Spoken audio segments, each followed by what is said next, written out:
اجازه بدید با یک سوال شروع کنیم. فرض کنید چند ساعته تو کوهستان حرکت کردید. هوا هنوز کاملا بد نشده، اما دیگه مثل صبح هم نیست. فاصله تا قله زیاد نیست. فقط چند صد متر مونده. از خودتون میپرسید ادامه بدم یا برگردم؟ حالا یه سوال مهمتر. اگه در همون لحظه کیفیت تصمیم گیری شما با ابتدای برنامه فرق کرده باشه، آیا خودتون متوجه اون میشید؟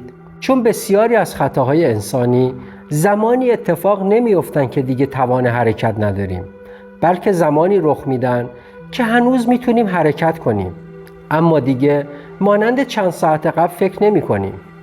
و شاید سخت‌ترین بخش ماجرا همین باشه. ذهن خسته معمولاً به ما هشدار نمیده که کیفیت تصمیم هامون تغییر کرده. میخوایم ببینیم وقتی ذهن خسته میشه چه اتفاقی برای تصمیم های ما میفته و مهمتر از همه چطور میتونیم قبل از اینکه یک خطای کوچیک به یک حادثه تبدیل بشه این تغییر رو در خودمون تشخیص بدیم. چون در پزشکی کوهستان فقط محیط رو ارزیابی نمی کنیم. بخشی از ارزیابی خود تصمیم گیرنده است. اجازه بدید یک سوال دیگه بپرسم. اگه همین حالا از شما بخوام نشونه های خستگی رو نام ببرید، احتمالاً بیشتر ما چیزای شبیه به این رو میگیم. کم شدن سرعت حرکت، سنگین شدن پاها، نفسهای عمیق‌تر یا احساس خستگی عضلات. همه اینها درست هستند. اما آیا خستگی همیشه خودش رو اینطوری نشون میده؟ ممکنه جسم هنوز توان ادامه مسیر رو داشته باشه، اما ذهن دیگه مثل چند ساعت قبل کار نکنه. اما پژوهش‌های عوامل انسانی تصویر کاملتری رو نشون میدن. توانایی حرکت و کیفیت تصمیم گیری همیشه همزمان تغییر نمی کنن. ممکنه بدن ما هنوز همکاری کنه، اما ذهن برای پردازش همون اطلاعات منابع شناختی بیشتری مصرف میکنه. نکته مهم این نیست که خستگی حتما باعث تصمیم اشتباه میشه، چون چنین چیزی از نظر علمی درست نیست. نکته اینه که خستگی میتونه کیفیت بعضی از فرایندهای ذهنی رو تغییر بده. فرایندهایی مثل توجه، پردازش اطلاعات، ارزیابی خطر و تصمیم گیری. و شاید مهمتر از همه این که این تغییر همیشه برای خود ما واضح نیست. همین موضوع باعث میشه در پزشکی کوهستان فقط شرایط محیط رو ارزیابی نکنیم. گاهی لازمه از خودمون بپرسیم آیا تصمیمی که الان میخوام بگیرم حاصل یک ارزیابی دقیقه یا ذهن خسته من داره راه ساده تری رو انتخاب میکنه؟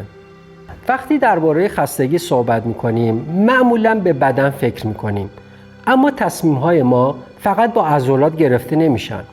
قبل از اینکه یک قدم برداریم، یک مسیر رو انتخاب کنیم یا درباره ادامه دادن تصمیم بگیریم، ذهن ما باید چند کار رو انجام بده. باید اطلاعات رو دریافت کنه، باید اونها رو تحلیل کنه، باید گزینه‌های مختلف رو مقایسه کنه و در نهایت یک انتخاب انجام بده. یکی از اولین توانایی‌هایی که اهمیت پیدا می‌کنه توجه کردنه. توجه کردن یعنی توانایی انتخاب اطلاعات مهم از بین حجم زیادی از اطلاعات محیط. در کوهستان همه چیز مهم نیست. ذهن ما باید تشخیص بده کدوم صدا مهمه، کدوم تغییر هوا مهمه، کدوم علامت مسیر باید بررسی بشه. یکی از مهمترین مفاهیم در هیومن فاکتورز یا عوامل انسانی آگاهی موقعیتیه. آگاهی موقعیتی فقط دیدن اتفاقات اطراف نیست. در مدل علمی انزلی اون رو در 3 مرحله توضیح میده. مرحله اول، دریافت اطلاعات. چه چیزی در محیط وجود داره؟ مثلا هوا در حال تغییره، روشنایی روز کم شده، سرعت یکی از اعضای گروه کاهش پیدا کرده. مرحله دوم، درک معنی اطلاعات. این تغییرات چه معنایی دارن؟ آیا فقط یک تغییر معمولی هستند یا میتونن روی ایمنی برنامه اثر بذارن؟ مرحله سوم، پیشبینی آینده. اگه شرایط همینطور ادامه پیدا کنه چه اتفاقی ممکنه بیفته؟ آیا مسیر بازگشت هنوز ایمن خواهد بود؟ خستگی میتونه روی هر سه مرحله اثر بذاره. ممکنه نشونه یا تغییری رو دیرتر ببینیم، ممکنه اهمیت اون رو کمتر درک کنیم، یا ممکنه پیامد آینده رو دقیق پیش بینی نکنیم. و اینجاست که موضوع خستگی ذهنی از یک مفهوم روانشناسی ساده تبدیل به یک موضوع ایمنی در کوهستان میشه. چون در محیط‌های پرخطر مسئله فقط این نیست که چه اطلاعاتی داریم. مسئله اینه که آیا در اون لحظه ذهن ما هنوز میتونه از اون اطلاعات به بهترین شکل ممکن استفاده کنه یا نه. تا اینجا دیدیم که خستگی ذهنی میتونه روی نحوه دریافت و پردازش اطلاعات اثر بذاره. اما اهمیت واقعی این موضوع زمانی مشخص میشه که باید یک تصمیم بگیریم. چون در کوهستان بسیاری از تصمیم‌ها در شرایط کاملا ایدئال گرفته نمیشن. معمولاً زمانی باید تصمیم بگیریم که هوا در حال تغییره، زمان محدود شده، اعضای گروه خستن و ما هم چندین ساعت در حال حرکت هستیم. فرض کنید در یه مسیری هستید و به نقطه‌ای رسیدید که باید انتخاب کنید: ادامه مسیر یا بازگشت. اطلاعات مختلفی دارید، هنوز توان حرکت دارید، به هدف نزدیک شدید، اما زمان هم در حال گذره. هوا هم مانند قبل نیست. در شرایط فشار و خستگی ذهن انسان تمایل داره از روش‌های سریعتر استفاده کنه. این یک ویژگی طبیعی ذهنه. ما همیشه نمیتونیم همه اطلاعات رو با یک تحلیل کامل بررسی کنیم. به همین دلیل از میانبرهای ذهنی استفاده میکنیم.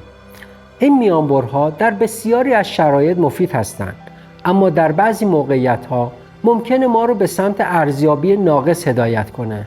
فرض کنید 5 ساعت حرکت کردید و فقط کمی تا هدف باقی مونده. ممکنه یه فکر به ذهنمون برسه: حالا که این همه راه اومدیم، حیف برگردیم. این جمله لزوماً اشتباه نیست. ممکنه واقعاً ادامه دادن تصمیم درستی باشه. اما سوال حرفه‌ای اینه: آیا من این تصمیم رو به دلیل اطلاعات جدید گرفتم یا چون نمیخوام تصمیم قبلیم رو تغییر بدم؟ یکی از چالش‌های شناخته شده هیومن فاکتورز یا عوامل انسانی اینه که انسان‌ها گاهی تمایل دارن به تصمیم قبلی خودشون ادامه بدن، حتی وقتی شرایط تغییر کرده. نه به دلیل بی احتیاطی، چون تغییر مسیر ذهنی نیازمند انرژی شناختیه. باید دوباره بررسی کنیم. باید قبول کنیم که اطلاعات جدید اهمیت داره و باید بپذیریم که تصمیم قبلی ممکنه دیگه بهترین تصمیم نباشه. در عوامل انسانی هدف این نیست که انسان رو از تصمیم گیری حذف کنیم. هدف اینه که سیستم تصمیم گیری رو طوری طراحی کنیم که محدودیت‌های طبیعی انسان رو هم در نظر بگیره. به همین دلیله که افراد حرفه‌ای از روش‌هایی مثل زمان بازگشت مشخص، چکلیست، توقف برای بازبینی تصمیم و ارتباط گروهی استفاده می‌کنند. نه چون ضعیف هستند، بلکه چون می‌دونن انسان در شرایط فشار و خستگی ممکنه متفاوت تصمیم بگیره. پس سوال مهم این نیست که چطور هیچ وقت خسته نشیم، چون این چیزی ممکن نیست. سوال مهمتر اینه وقتی خسته شدیم چجوری مطمئن بشیم هنوز داریم ایمن تصمیم میگیریم. در کوهستان همیشه نمیتونیم شرایط ایدئال داشته باشیم. گاهی خسته ایم، گاهی زمان محدوده، گاهی شرایط دقیقاً مطابق برنامه پیش نمیره. اما یک مهارت وجود داره که در محیط‌های پرخطر اهمیت زیادی داره: توانایی متوقف کردن تصمیم و بررسی دوباره اون. یک فرد با تجربه فقط نمیپرسه آیا میتونم ادامه بدم. سوال کاملتر اینه: آیا اطلاعاتی که دارم هنوز ادامه دادن رو توجیه میکنه؟ یکی از نشونه‌های مهم اینه که اطلاعات محیطی جدیدی وارد شده، اما ما هنوز فقط به برنامه قبلی فکر میکنیم. مثلا هوا تغییر کرده، یکی از اعضای گروه کنتر شده، زمان بازگشت کمتر شده، اما ذهن ما همچنان میگه همون برنامه قبلی رو ادامه میدیم. گاهی یک جمله ساده زیاد تکرار میشه، فقط یک کم دیگه. این جمله همیشه اشتباه نیست، اما سوال مهم اینه آیا پشت این جمله یک ارزیابی جدید وجود داره یا فقط میخوایم تصمیم قبلی رو حفظ کنیم؟ قبل از یک تصمیم مهم میتونیم 3 سوال ساده رو از خودمون بپرسیم. سوال اول: چه چیزی نسبت به ابتدای برنامه تغییر کرده؟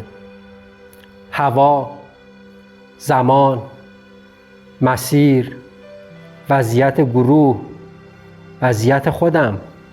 سوال دوم: آیا دارم اطلاعات جدید رو واقعاً وارد تصمیم گیری میکنم یا فقط دنبال دلیلی برای ادامه همون تصمیم قبلی هستم؟